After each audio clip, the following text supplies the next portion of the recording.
আমাদের এখানে যে কাজ করে তাকে আমরা খালা বলি। তো খালাকে বলছি যে খালা কচুটা একটু কেটে দেয়। আমাকে সুদা সবটা বলে দিছে, খালা আমি কচু কাটতে পারবো না, কচু কাটলে আমার হাত কালাও হয়ে যায় আর চুলকায়, আমি কাটতে পারবো না। খালা যে আমাকে এই কথাটা বলছে, তা আমি খালাকে কীভাবে বলবো কথা, চিন্তা করছেন? যাই হোক, কষ্ট মষ্ট করে আমার এই কচু কাটতে হচ্ছে, কী করা। আর এদিক দিয়ে পাবলিক তন্নি আপু বিয়ে করে ফেলছে, পাবলিক এর চোখে ঘুম নাই, কিন্তু তন্নি আপা শুনছি ঘুম তার চোখে অনেক। আর এদিকে পাবলিকের মাথা ব্যথা, কী করার আছে, বিয়ে করতে না গুণা করতে কে জানে। বিয়ে করতে তো ফরজ কাজ, ঠিক না? আপনারা কেন এত টোল করেন তন্নি আপুকে নিয়ে? আপনারা বলেন তো, বিয়ে করছে উনি, গুণা তার করে নাই, বিয়ে করছে, ঠিক না? আর মানুষের মতন তো পরকিয়া করলে সেটা আপনারা বলতে পারতেন, সে বিয়ে করছে, তার বাচ্চা কাচ্চা আছে, তার বিয়ে করার দরকার, সে একটা ইয়াং মানুষ, তার জন্য তার বিয়ে করার দরকার।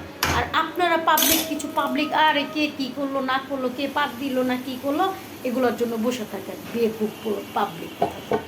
আর তন্নি আপু তো ঠিকই বিয়ে করছে, যা করছে করছে, সে তো ঘুমাচ্ছে। আর আপনাদের চোখে তো ঘুম নাই, বুকা পাবলিক কোথাকার। এই আমার খালার মতন বলবেন আমি কচু কাটতে পারি না খালা।